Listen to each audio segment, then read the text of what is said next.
Hello friends, welcome to my YouTube channel study 24/7। तो friends, आज के इस वीडियो में बात करने वाले हैं अपने 28वें लेसन प्लान के बारे में, जो हमारा विषय नागरिक शास्त्र और आज हमारा प्रकरण है ग्राम पंचायत। तो आइए देखते हैं ये लेसन प्लान कैसे बनाएंगे। हम वीडियो को बिना स्किप किए आप पूरा देखेंगे।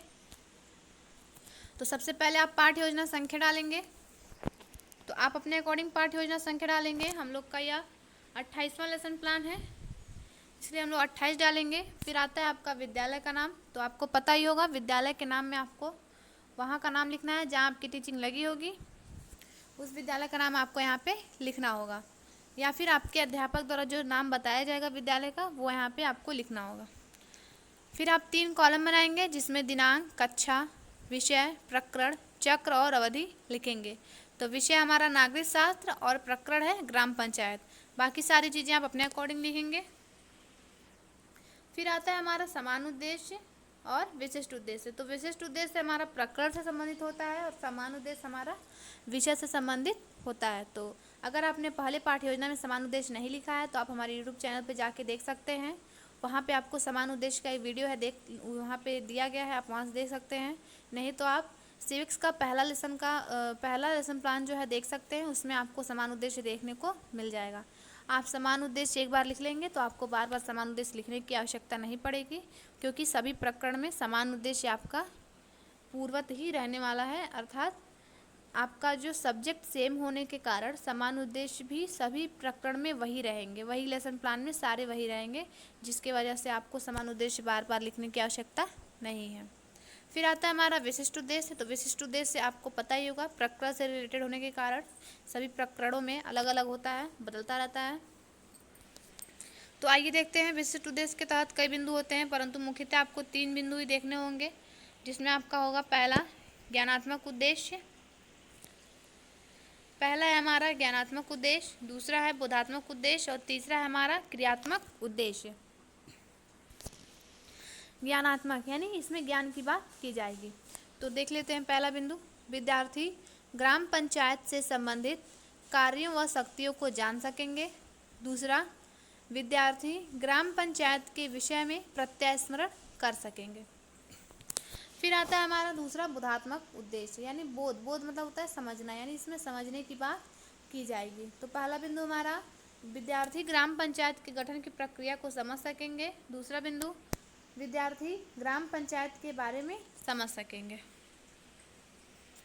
फिर आता है हमारा क्रियात्मक उद्देश्य, यानी जानने और समझने के बाद जो छात्र क्रिया करेंगे वो हमारा किस में आएगा, क्रियात्मक उद्देश्य में आएगा। विद्यार्थी ग्राम पंचायत की संरचना के सम्मंत्रण में निष्कर्ष निकाल सकेंगे, यह हमारा किस में होगा, क्रियात्मक उद्देश्य में होगा।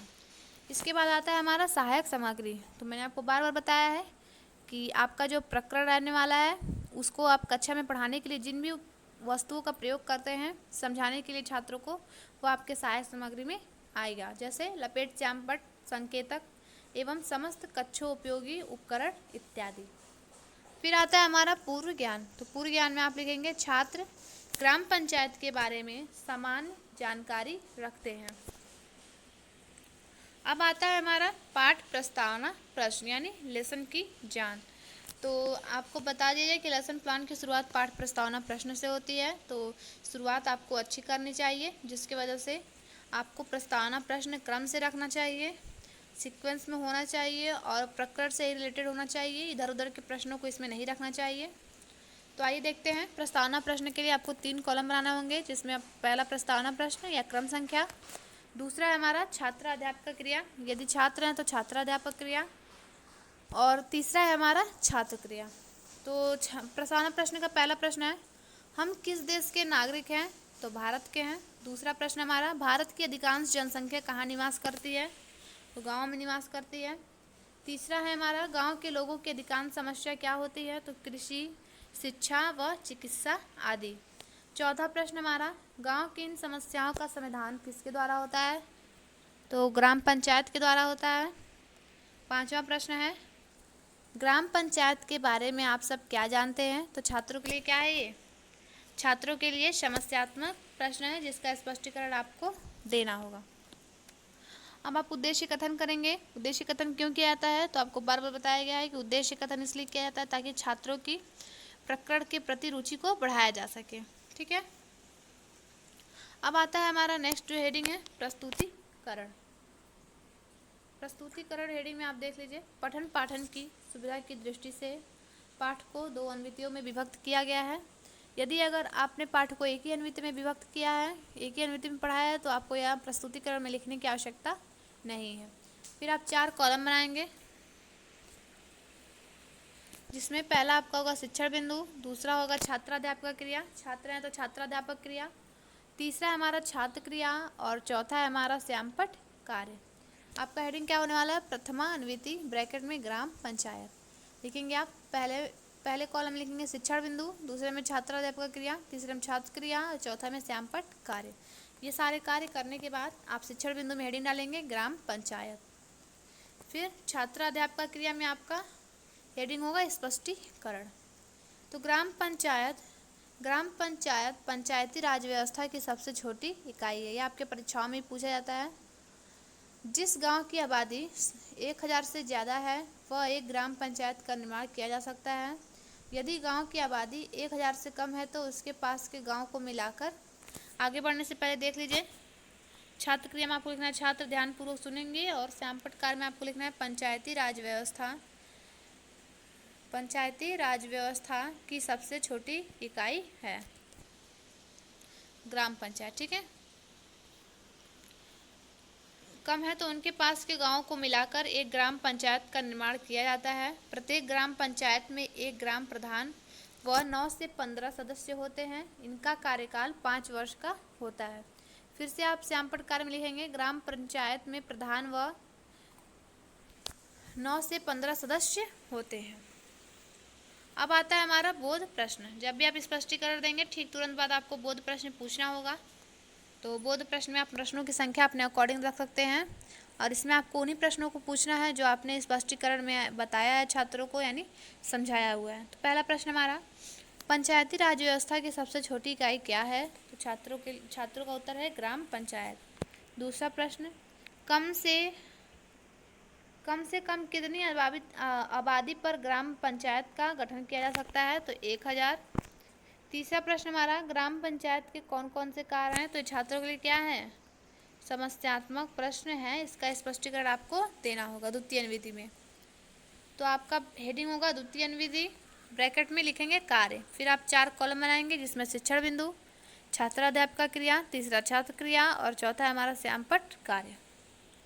फिर से आपका शिक्षण बिंदु में हेडिंग होगा ग्राम पंचायत के कार्य और छात्राध्यापक क्रिया में स्पष्टीकरण। 73वें संविधान संशोधन के द्वारा ग्राम पंचायतों को संवैधानिक स्तर प्रदान किए गए हैं। ये विषय स्थानीय स्तर के कार्यों से संबंधित है। कार्य देख लीजिए उनका, गांव की साफ सफाई करना पहला काम, दूसरा संक्रमण रोगों की रोकथाम करना, तीसरा रोशनी का प्रबंध करना, चौथा कृषि एवं बागवानी का विकास करना। यहाँ पे आप लोग लिख लीजिएगा, छात्र ध्यानपूर्वक सुनेंगे। आगे बढ़ते हैं। कृषि एवं बागवानी का विकास करना, गृह उद्योगों को उन्नत बनाना, सड़कों को ठीक कराना एवं कारखानों का निर्माण आदि, अस्पताल खुलवाना आदि। ठीक है, अब फिर से आपका बोध प्रश्न आ गया।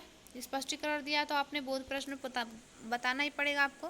बोध प्रश्न में पहला प्रश्न हमारा, ग्राम पंचायत को संवैधानिक दर्जा किस संशोधन में दिया गया? तो 73वें संशोधन में। दूसरा प्रश्न हमारा, ग्राम में रोशनी का प्रबंध कौन करता है? तो ग्राम पंचायत करता है। जब आपका प्रकरण कंप्लीट हो जाएगा तो आप निरीक्षण करेंगे कक्षा का। तो निरीक्षण कार्य में आपको क्या लिखना है? छात्रा अध्यापिका या छात्र अध्यापक छात्रों को श्यामपट्ट सारांश कापी में लिखने को कहेंगी तथा स्वयं कक्षा में घूम घूम कर कक्षा का निरीक्षण करेंगी या करेगा। ठीक है, अब आता है हमारा पुनरावृत्ति प्रश्न। तो पुनरावृत्ति प्रश्न में आपको नए प्रश्नों को रखना है जो यूनिक हो और हमारे प्रकरण से रिलेटेड हो। जो प्रश्न पूछे गए हैं उन प्रश्नों को इसमें नहीं रखा जा सकता है, तो अपने अकॉर्डिंग आप प्रश्न ले सकते हैं। तो इसमें देखिए, पहला प्रश्न हमारा, एक ग्राम पंचायत पर कितने सदस्य होते हैं? तो 9 से 15 सदस्य। दूसरा प्रश्न, ग्राम पंचायत का कार्यकाल होता है 5 वर्ष। गांव में सड़कों का निर्माण करना किसका कार्य होता है? तो ग्राम पंचायत का कार्य होता है। चौथा प्रश्न, गांव की साफ सफाई करना किसका कार्य है? तो ग्राम पंचायत का कार्य है। ठीक है। अब जो हमारा नेक्स्ट हेडिंग है वो हमारा गृह कार्य का है। आप प्रकृति से रिलेटेड कोई भी कार्य छात्रों को घर से करके आने को दे सकते हैं। जैसे यहाँ पे देख के दिया गया है, सभी छात्र ग्राम पंचायत के कार्यों के बारे में अध्ययन करके आएंगे। नेक्स्ट एंड लास्ट हेडिंग है हमारी समीक्षा। ठीक है फ्रेंड्स, समीक्षा हेडिंग डाल के आप छोड़ देंगे क्योंकि इसमें आपके अध्यापक द्वारा टिप्पणी की जाएगी आपके लेसन प्लान के बारे में। उसमें जो कमियां हैं, जो अच्छाइयां हैं, बहुत सारी चीज़ें होती हैं, उसमें यहाँ पे टिप्पणी किया जाएगा। ठीक है फ्रेंड्स, तो फ्रेंड्स वीडियो अच्छा लगे तो लाइक करें, शेयर करें और हमारे चैनल को सब्सक्राइब करें। अगर आपको हिस्ट्री के लेसन प्लान देखने हैं तो आप हमारे यूट्यूब चैनल पर जाके देख सकते हैं, वहाँ पे हिस्ट्री का प्लेलिस्ट है। और इससे पहले आपको 1 से लेकर 27 तक के सिविक्स के भी लेसन प्लान प्रोवाइड करवाए गए हैं, हमारे यूट्यूब चैनल पे है, आप जाकर वहाँ से देख सकते हैं। तो फ्रेंड्स मिलते हैं नेक्स्ट वीडियो में। Thank you.